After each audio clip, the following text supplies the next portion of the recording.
Dear students, हम लोग quadratic equation पढ़ रहे हैं एलिगेंट माइंड्स में। आज ये लेक्चर सेकेंड है क्वाड्रेटिक इक्वेशंस का, और इसमें हम लोग एक्सरसाइज कर रहे थे। 4.1 एक्सरसाइज था, उससे रिलेटेड कुछ क्वेश्चन हम लोगों ने कर लिया है।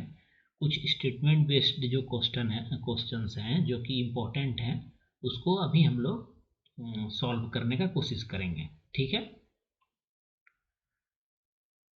ये एक्सरसाइज हम लोग लास्ट लेक्चर में किए थे, जिसमें कि ये चेक करना था। ये आप लोगों ने ज़रूर चेक किया होगा। इसमें कुछ स्टेटमेंट बेस्ड जो क्वेश्चन है वो ज़्यादा इम्पोर्टेंट है, और इससे हमको समझ में आएगा कि क्वाड्रेटिक इक्वेशन का क्या एप्लीकेशन हो सकता है और इस तरह के प्रॉब्लम को कैसे हम लोग सॉल्व करेंगे। ठीक है, तो फर्स्ट प्रॉब्लम जो है हमारा क्या कह रहा है कि the area of a rectangular plot, कोई रेक्टेंगुलर प्लॉट है, उसका एरिया दिया हुआ है 528 metre square. The length of the plot in metres, जो लेंथ और ब्रेथ जो डायमेंशंस है इस रेक्टेंगुलर प्लॉट का वो मीटर्स में लिया गया है। और क्या बोला है, the length of the plot is 1 more than twice its breadth. We need to find the length and breadth of the plot. आपको लेंथ फाइंड करना है और ब्रेथ फाइंड करना है रेक्टेंगुलर प्लॉट का।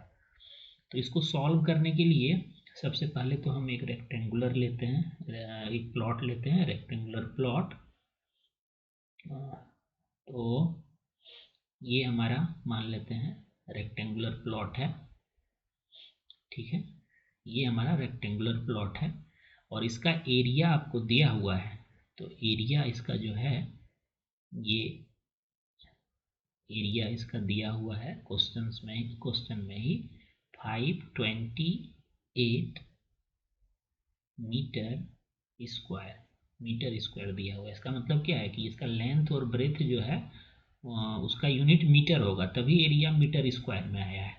ये सभी बारीक बारीक चीज़ को समझना होगा अच्छे से, तब आप इसमें एक्सलेंट कर पाएंगे। तो लेंथ और ब्रेथ हमको पता नहीं है, लेकिन हम मान लेते हैं कि the length of the plot is 1 more than twice its breath. ठीक है, तो हम इसका ये लेंथ है, ये पोर्शन लेंथ होता है, ये ब्रेथ होता है, ये तो पता है हमको। लेकिन यहाँ पे हमको क्या स्टेटमेंट है कि the length of the plot is 1 more than twice its breath. तो हम लोग अगर ब्रेथ को x मान लें तो x के टर्म में हम लेंथ को पता कर सकते हैं। ठीक है, तो उसके लिए हम क्या कर लेते हैं, पहले हम लेट कर लेते हैं कि हमारा जो लेंथ है वो कुछ इस प्रकार से है। जैसे हमने लेट कर लिया, लेट जैसे लेट द ब्रेथ को लेट करना है। ठीक है, ब्रेथ क्या है spelling, BREADTH, BREAD, breadth of the rectangular plot be x metre. ठीक है, ये हम कर सकते हैं।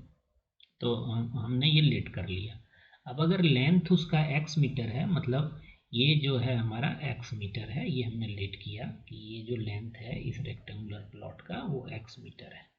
ठीक है, अब इस स्टेटमेंट से हम चलते हैं अकॉर्डिंग टू क्वेश्चन। ऐसा भी लिख सकते हैं आप, the length of the plot is 1, sorry breadth को हमने लेट किया है, ये तो लेंथ है, इसका लेंथ को लेट नहीं किया है ना, हमने ब्रेथ को किया है। मतलब ब्रेथ क्या, ये पोर्शन, इसको हमने x लेट कर लिया कि इसका ये जो ब्रेथ है वो x मीटर है। तो अब स्टेटमेंट को देखते हैं, the length of the plot is 1 more than twice its breath. तो ब्रेथ अगर इसका x है तो लेंथ क्या होना चाहिए, अगर लेंथ हमको फाइंड करना हो इस रेक्टेंगुलर प्लॉट का x के टर्म में, तो क्या लिख सकते हैं, लेंथ इक्वल टू लिख सकते हैं हम, क्या है, 1 more than twice its breath. तो ब्रेथ x है हमारा, तो इसका ट्वाइस क्या होगा, 2x होगा, और 1 मोर इससे मतलब +1 इतना मीटर इसका लेंथ होना चाहिए, ये लेंथ होना चाहिए। और ब्रेथ को तो हमने x मीटर लेट किया ही है, तो हमारे पास ये आ गया। अब हमारे पास एरिया है, तो अकॉर्डिंग टू क्वेश्चन जा करके हम क्या होता है, एरिया ऑफ ए रेक्टेंगुलर क्या होता है, रेक्टेंगुलर सरफेस का रेक्टेंगल का एरिया क्या होता है, लेंथ इंटू ब्रेथ होता है, ये हम जानते हैं। तो हमारे पास लेंथ है x के टर्म में और ब्रेथ भी है x के टर्म में, तो इसका एरिया अगर हम निकालना चाहें तो क्या हो जाएगा, x इंटू 2x प्लस 1, यही एरिया होगा ना। और क्वेश्चन में ऑलरेडी दिया हुआ है 528 मीटर स्क्वायर एरिया है, तो यही इक्वल टू होना चाहिए 528। ठीक है, यहाँ तक कोई इशू नहीं है। अब अगर इसको हम सिंपल बनाएं, सिंपलर बनाएं इसको, तो क्या बन के आ रहा है हमारा, ये x इससे मल्टीप्लाई होगा तो ये 2x स्क्वायर होगा, हो जाएगा 2x स्क्वायर प्लस x, और ये 528 अगर इधर आ जाए, 528 अगर इधर आ जाए तो ये -528 हो जाएगा, और ये आ गया। देखिए ये एक क्वाड्रेटिक इक्वेशन है, ये एक क्वाड्रेटिक इक्वेशन है। अब इस क्वाड्रेटिक इक्वेशन को सॉल्व अगर हम कर लें तो x का वैल्यू मिल जाएगा हमको। ठीक है, तो इस इक्वेशन को सॉल्व कैसे कर सकते हैं, यहाँ आपके बुक में कोई मेथड दिया है पहले से सॉल्व करने के लिए,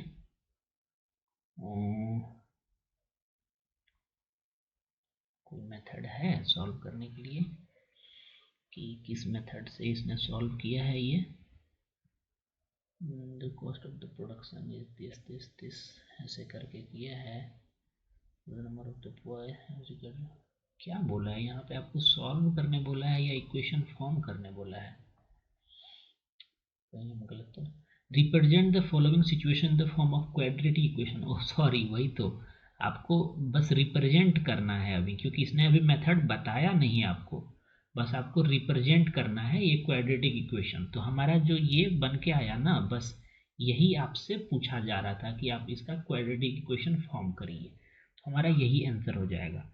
जब शायद नेक्स्ट टॉपिक यही होगा कि क्वाड्रेटिक इक्वेशन को सॉल्व कैसे करते हैं, उसका सॉल्यूशन कैसे निकालते हैं, तब फिर हम इसको सॉल्व करेंगे। इसके लिए फैक्टराइजेशन मेथड है, हम चाहें तो अभी आपको बता सकते हैं कि इसका x का वैल्यू क्या होगा, लेकिन जैसा बुक में है आपका, बुक को ही फॉलो कर रहे हैं, तो हम लोग बुक के अकॉर्डिंग ही चलें तो वो ज़्यादा सही रहेगा। ठीक है, तो हमने ये इक्वेशन फॉर्म कर लिया और यही हमारा आंसर हो जाएगा। ठीक है, और ज़्यादा इसमें अभी दिमाग लगाने की ज़रूरत नहीं है, जब हम ये पढ़ लेंगे कि कैसे इसको सॉल्व करना है, जैसे फैक्टराइजेशन मेथड है और भी कोई दूसरा मेथड है, तो वो सब मेथड जब हम लोग पढ़ लेंगे तब हम क्वाड्रेटिक इक्वेशन का सॉल्यूशन फाइंड करेंगे और इस तरह के इक्वेशन को सॉल्व करेंगे।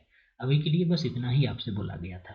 ठीक है, लेकिन है ये बहुत ही इंपॉर्टेंट, आप जब तक ये क्वाड्रेटिक इक्वेशन फॉर्म करना नहीं सीख जाइएगा तब तक आप इसको सॉल्व, इस तरह के प्रॉब्लम को सॉल्व नहीं कर सकते हैं। तो इम्पोर्टेंट यही है, ये मेथड तो आप सीख जाएंगे कि कैसे इसका सॉल्यूशन निकालते हैं, लेकिन स्टेटमेंट से इक्वेशन फॉर्म करना ये ज़्यादा इम्पोर्टेंट है, इसीलिए आपके बुक में भी पहले आपको इक्वेशन फॉर्म करने के लिए ही बोला जा रहा है। ठीक है, तो ये हमने फॉर्म कर लिया। अब हम लोग देखते हैं दूसरा क्या है।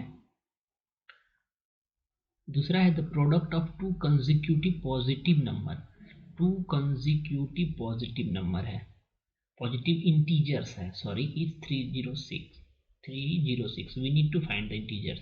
तो इस केस में हमको क्या करना है, क्वाड्रेटिक इक्वेशन फॉर्म करना है। सबसे पहले पॉजिटिव इंटीजर बोलते किसको हैं ये समझना होगा, पॉजिटिव इंटीजर किसको बोलते हैं, जैसे पॉजिटिव इंटीजर्स किसको बोलते हैं, जैसे ये 1 है, 2 है, 3 है, 0 है, -1 है, -2 है, ये सभी नंबर लाइन पे हम लोग रिप्रेजेंट करते हैं इस इंटीजर को।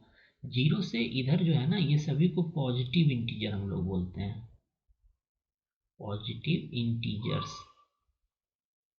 ठीक है, और ये जो नेगेटिव नंबर जो है इसको नेगेटिव इंटीजर्स बोलते हैं। तो आपसे क्वेश्चन में क्या था कि product of two consecutive positive integer, यही था ना। अच्छा, product of two consecutive integers पूछा गया है। कंसेक्यूटिव मतलब क्या हुआ, जैसे ये 1 है 2 है या 5 है और 6 है, ये दोनों जो है ये कंसेक्यूटिव है, ये लगातार है। जैसे 10 11 ये कंसेक्यूटिव है पॉजिटिव इंटीजर, ठीक है। तो अगर हम लेट करें कि let the first positive integer be, let the one of the positive integer be x अगर होगा तो इसका नेक्स्ट कंसेक्यूटिव इंटीजर क्या होगा।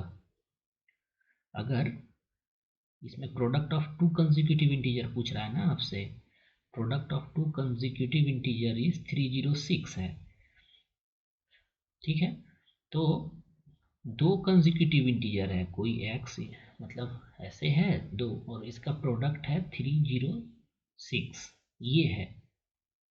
लेकिन यहाँ पे हम किसको लेट करें, और हमको क्या करना है, क्वाड्रेटिक इक्वेशन फॉर्म करना है। ऐसा नहीं है कि एक पॉजिटिव इंटीजर को x मान लिए हम और दूसरा को y मान लिए, ये भी कर सकते थे।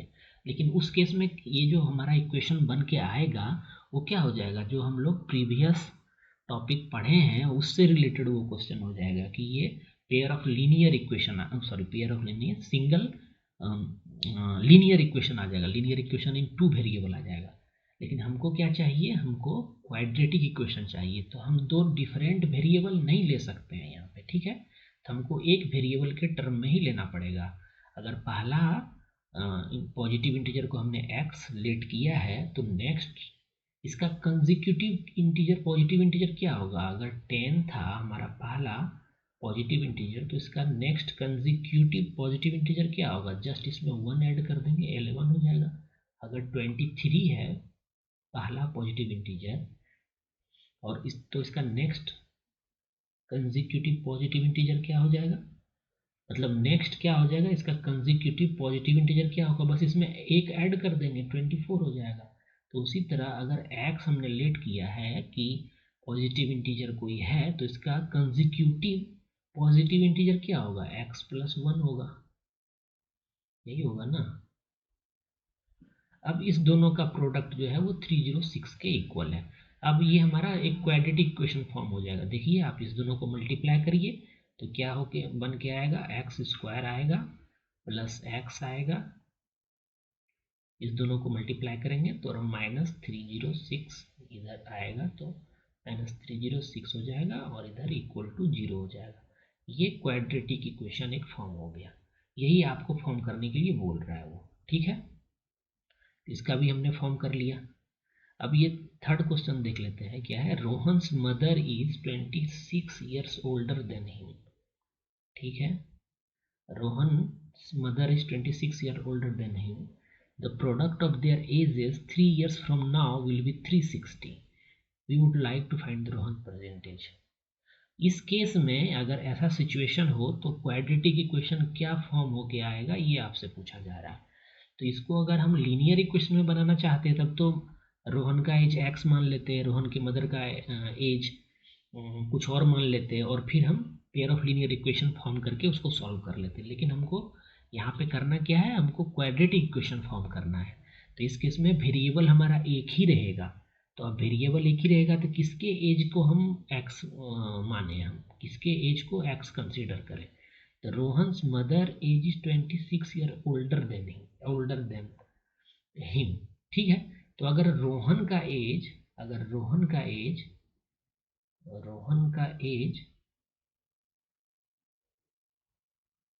अगर हम x लेट करें रोहन के एज को तो इसके मदर का एज क्या हो जाएगा, हमको एक ही वेरिएबल के टर्म में लेना है, दो अलग अलग वेरिएबल नहीं ले सकते। तो इसके मदर का एज क्या हो जाएगा, 26 ईयर ओल्डर देन रोहन हो जाएगा। तो x + 26 यही होके आएगा। अब ये हमारे पास इंफॉर्मेशन तो है। अब इस स्टेटमेंट से हमको इक्वेशन बनाना होगा। The product of their age 3 years from now। तो 3 ईयर के बाद दोनों का एज क्या हो जाएगा, इसमें +3 कर दीजिए आप और इसमें भी +3 करना होगा आपको, क्योंकि आफ्टर 3 ईयर रोहन का एज x + 3 हो जाएगा और उसके मदर्स का एज जो है, मदर्स के एज का x + 26 अभी था और आफ्टर 3 ईयर्स इसके एज में भी 3 ऐड होगा अब इस दोनों का जो प्रोडक्ट है वो 360 के इक्वल है। तो यहाँ पे लिख रहे हैं हम, क्या बन के आ जाएगा आपका x प्लस 3, ये तो रोहन का एज हो गया और इसके मदर का एज हो जाएगा x प्लस 29, ठीक है। और यही इक्वल टू 360 है। ये देखिए आपका एक क्वाड्रेटिक इक्वेशन फॉर्म हो गया। अगर आप इसको मल्टीप्लाई करेंगे तो एक्स स्क्वायर हो जाएगा और प्लस 29 एक्स हो जाएगा और प्लस 3x होगा और प्लस 3 × 29 होगा, मतलब 7 यहाँ पे आ रहा है, 77 आ रहा है ना, 87 आ रहा है, 87 आ रहा है, सॉरी 87 इक्वल टू 360 आ रहा है। इसको आप रीअरेंज कर लेंगे तो आपको एक क्वाड्रेटिक इक्वेशन मिल जाएगा, क्योंकि एक्स स्क्वायर वाला टर्म एलिमिनेट नहीं होगा, ये दोनों ऐड हो जाएगा, मतलब एक्स स्क्वायर प्लस 32x हो जाएगा ये, और ये इधर सब्ट्रैक्ट होगा तो जो आएगा वो आप देख लीजिएगा इक्वल टू 0 हो जाएगा। ये आपका क्वाड्रेटिक इक्वेशन फॉर्म हो गया, ठीक है। तो इस तरह से हम देख रहे हैं कि हम किस प्रकार से स्टेटमेंट से क्वाड्रेटिक इक्वेशन फॉर्म कर सकते हैं, ठीक है। अभी बस इतना ही देखना है। अब नेक्स्ट क्वेश्चन क्या है, ये भी इंपॉर्टेंट लग रहा है। A train travels a distance of 480 kilometre at a uniform speed. If the speed had been 8 km/h less, then it would have taken 3 hours more to cover the same distance. We need to find the speed of the train. Speed of the train आपको find करने की अगर ज़रूरत है, तब हम यहाँ पे क्वाड्रेटिक इक्वेशन कैसे फॉर्म कर सकते हैं इस प्रॉब्लम में, ये पूछा जा रहा है। तो डिस्टेंस दिया हुआ है 480 किलोमीटर है, डिस्टेंस है। If the speed had been 8 km/h less, तो हम मान लेते हैं कि इसका ओरिजिनल स्पीड जो है इस ट्रेन का, ये क्वेश्चन इंपॉर्टेंट लग रहा है हमको, इसको फॉर्म करके देखते हैं एक बार, ठीक है ना। तो सबसे पहले तो इसको हमको क्या करना होगा, कट करके दूसरी जगह ले जाना होगा, क्योंकि यहाँ स्पेस नहीं है। तो कट करने के लिए हम सिंपली इसको कट कर लेंगे यहाँ से, ठीक है।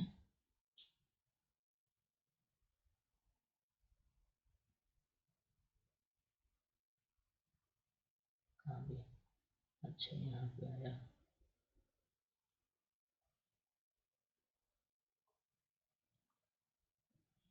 ठीक है। ये क्वेश्चन हमारा है, ये है a train travels a distance of 480 kilometre, मतलब कोई डिस्टेंस है जो कि 480 किलोमीटर का है, ये मान लेते हैं 480 किलोमीटर का कोई डिस्टेंस है जो कि ट्रेन कवर कर रहा है, ठीक है ना।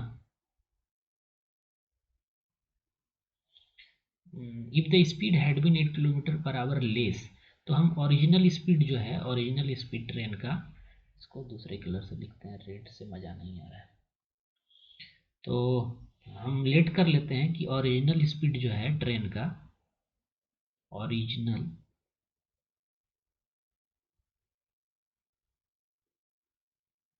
स्पीड इस तरह से फॉर्म करना होगा, इसीलिए हम आपको बता रहे हैं। ओरिजिनल स्पीड जो है वो हम लेट कर लेते हैं x km/h है। देखिए स्पीड है ना, तो हमको एक यूनिट के साथ इसको लेना पड़ेगा, और सॉरी यहाँ पे किलोमीटर नहीं है, ये मीटर नहीं है, यहाँ पे किलोमीटर है, ये मेरे से मिस्टेक हो गया, ये किलोमीटर है, और रहना भी चाहिए, क्योंकि तभी ना यहाँ पे km/h लेंगे हम। ओरिजिनल स्पीड ये है। अब अभी टाइम क्या लेगा, अगर स्पीड x km/h है, डिस्टेंस ये है, तो टाइम क्या लगेगा इस ट्रेन को ये डिस्टेंस कवर करने में, टाइम लगेगा, टाइम इक्वल टू क्या होता है, डिस्टेंस अपॉन स्पीड होता है ना। तो डिस्टेंस क्या है, 480 है किलोमीटर। देखिए दोनों का यूनिट सेम होना चाहिए ना, तभी ना, अगर डिफरेंट हो जाएगा प्रॉब्लम हो जाएगा। इतना आवर का इसको टाइम लगेगा ओरिजिनल केस में, लेकिन फिर ये केस चेंज कर दिया, बोल रहा है क्या कि स्पीड को रिड्यूस करने पे 8 km/h से लेस करने पे, if the speed had been 8 km/h less, तो रिड्यूस्ड स्पीड क्या हम ले सकते हैं, रिड्यूस्ड स्पीड क्या हो जाएगा, पहले x था और उससे 8 कम है ना, तो x माइनस 8 हो जाएगा किलोमीटर पर आवर। ठीक है, इस केस में टाइम क्या निकलेगा, टाइम का निकालने का फॉर्मूला तो वही है ना, डिस्टेंस अपॉन स्पीड। तो 480 अपॉन x माइनस 8, ये टाइम निकल के आएगा, इस केस में आवर में आएगा ये। अब क्या बोल रहा है कि it would have taken 3 hour more to cover the same distance. मतलब क्या है कि स्पीड अगर कम हो जाएगा तो समय ज़्यादा लगेगा, समय ज़्यादा लगेगा। इसका मतलब क्या है, ये वाला जो समय है, ये सेकेंड टाइम जो है ये ज़्यादा है, और इसमें इसको सब्ट्रैक्ट करेंगे तभी 3 आवर्स के इक्वल होगा। इस तरह से सोचना होगा आपको, तभी बनेगा प्रॉब्लम, और इस टाइप का प्रॉब्लम बहुत ही इंपॉर्टेंट है। तो 480 अपॉन x माइनस 8 ये ज़्यादा था क्योंकि इसमें ज़्यादा समय ले रहा है, 3 आवर्स ज़्यादा ले रहा है। स्पीड अगर रिड्यूस कर दिया तो क्या हो गया कि टाइम बढ़ जाएगा, ये सिंपल सी बात है। तो ये जो टाइम है ये ज़्यादा है इसके रिस्पेक्ट में, तो जो बड़ा है उसी में हम छोटा को सब्ट्रैक्ट करेंगे। 480 अपॉन x, यही है ना, इस दोनों को सब्ट्रैक्ट करने पे कितना आ रहा है, 3 के इक्वल आ रहा है। यही स्टेटमेंट बोल रहा है 3 hours more to cover the same distance. तो अब इसको हम जब ये करेंगे, सिंपलर फॉर्म में लाएंगे, तो हमको एक क्वाड्रेटिक इक्वेशन मिल जाएगा। कैसे मिलेगा, तो सबसे पहले क्या करेंगे, इसका हम 480 को आप बाहर भी कर सकते हैं, कोई इशू नहीं है। 480 दोनों से कॉमन ले लीजिए आप।